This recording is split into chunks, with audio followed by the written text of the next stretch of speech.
My name is Thomas Wilson, and I've lived at 14, Oakwood Lane for the past 5 years.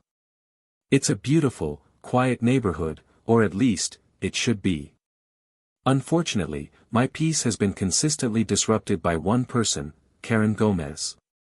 Karen, the self-appointed queen of the HOA, and quite frankly, a blatant racist. From the moment I moved in, she made it her personal mission to make my life a living hell. It started subtly, nitpicking about my lawn, the positioning of my trash cans, the color of my garden gnomes.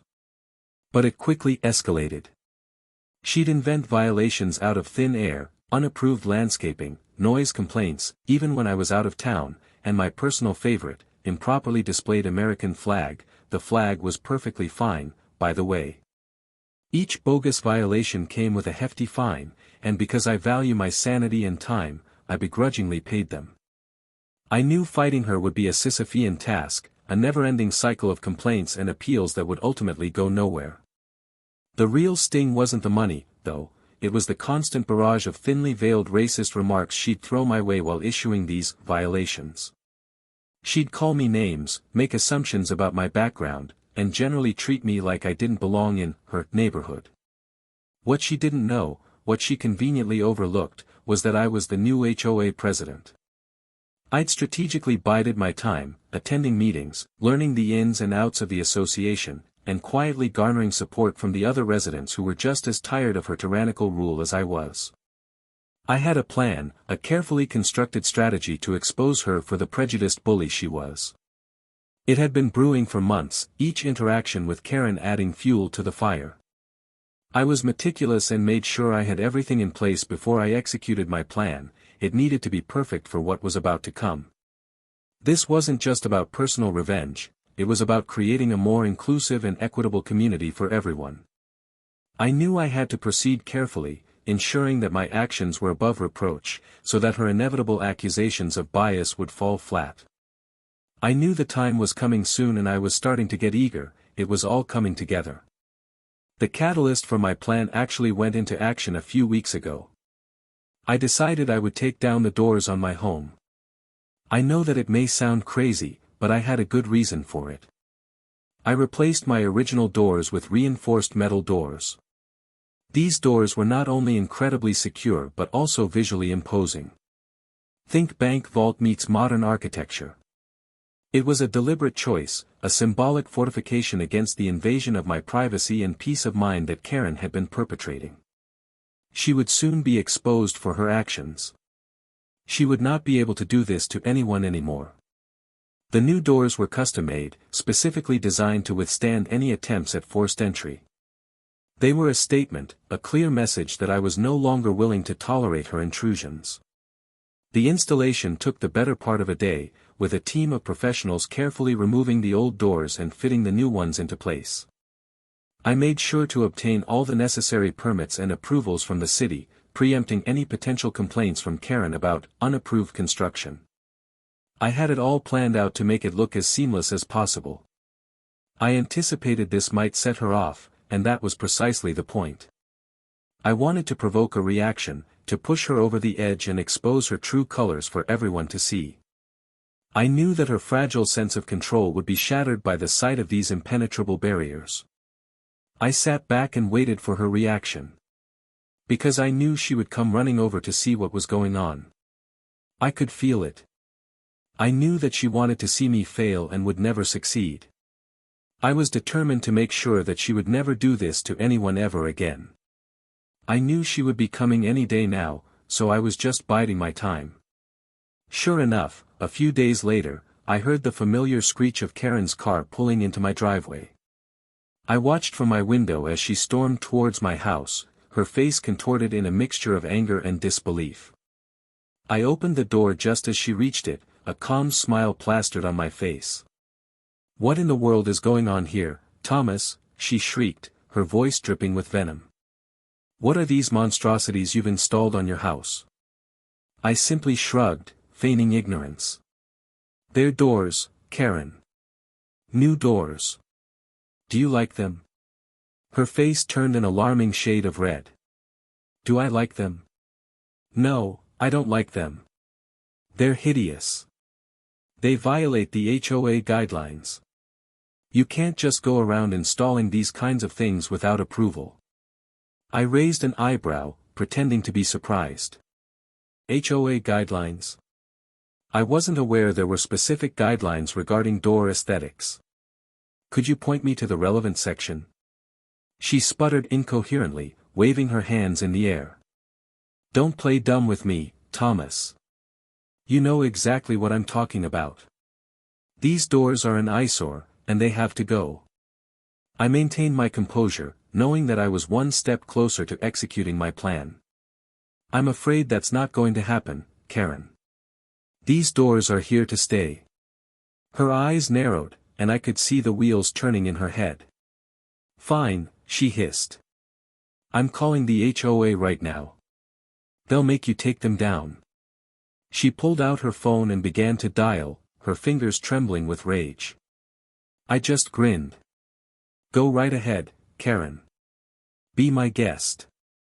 I was ready. I took a seat in my living room, making sure she could see me through the open doorway. As I watched her, I laughed, thinking how all of this would start to come crashing down on her. I sat there and just thought about the coming events. She was sure to bring me down. I smiled, knowing that everything was about to start to go in my favor. I patiently waited for her to call and rant and rave with the HOA because she was unaware that she was talking to me the whole time. I could hear her loud scream to the phone as she talked to the HOA. She was making a fool of herself out there. I smiled and enjoyed watching her rant. I could hear Karen's side of the conversation, a one-sided tirade filled with shrill demands and exaggerated accusations. He's installed these ridiculous metal doors, she shrieked into the phone. They're an eyesore, and they completely clash with the neighborhood aesthetic. He needs to be stopped immediately. I heard her ranting and raving about how I was ruining the neighborhood and devaluing property values. She was really putting on a show, playing the victim to the hilt. After a few minutes of this, she paused, presumably listening to the person on the other end of the line. Her face grew increasingly red as she listened. What do you mean, it's been approved? She finally sputtered. Who approved it? It's a clear violation of the HOA guidelines. Another pause. But who are you? Her voice took on a note of confusion and uncertainty. Hold on a second. She turned to me, her eyes narrowed with suspicion. Who did you say you were talking to? I feigned innocence. I have no idea, Karen. You're the one on the phone. She glared at me for a moment before turning back to her phone. Okay, who am I speaking with right now? Another pause. This time, her face drained of all color. Her mouth fell open, as if she had just seen a ghost. She stood there, frozen in place, for what felt like an eternity. I knew that the moment of truth had arrived. This was the point where she would lose all control. I began to feel excitement knowing my plan was about to play through. I was sitting on the couch casually waiting for her to finish blowing her top. She was about to find out who I really was. She could not control the amount of anger that she was feeling at that present moment. I know she wanted to come inside and do it herself, but she couldn't because now I have these reinforced doors. She began to get even angrier as she continued to get talked to on the phone. I had to hold in my laughter, she was too funny. I could feel my plan starting to work. I could also see that all of my hard work was finally starting to pay off. I was so excited to finally get to this point. Finally, she lowered the phone, her hand trembling. She looked at me, her eyes wide with disbelief and a hint of fear. You. She stammered, her voice barely a whisper. You're the HOA president. I nodded, a slow, deliberate smile spreading across my face. That's right, Karen. I am. The color completely drained from her face. She looked like she was about to faint. She knew she was doomed. But how? When? I chuckled, enjoying her discomfiture. I was elected a few months ago. I thought you might have noticed. You know, at the meetings? She was speechless, her brain struggling to process this new reality. Everything she thought she knew about me, about our dynamic, had just been turned upside down. The power she thought she held over me had vanished, replaced by the stark realization that I was the one in control. All those fines. She whispered, her voice filled with dread. All those violations. I nodded again, my smile unwavering. Yes, Karen. All those fines. All those violations. All based on fabricated claims and prejudiced assumptions. I stood up and walked towards her, my voice low and menacing. And now, it's time for you to face the consequences of your actions. She took a step back, her eyes darting around as if looking for an escape. But there was nowhere to run. She was trapped, her own arrogance and bigotry her undoing. The fear was now setting in on her face. It felt incredible to finally have her know what she had done and how now it was her turn to pay the price. The tables had finally turned and I was on my way to completing my mission. Make sure she doesn't pull this racist behavior onto anyone else. I've been documenting everything, Karen, I said, pulling out a file from my pocket. Every violation, every fine, every racist comment. I have witnesses, too. People who have been subjected to your abuse for years.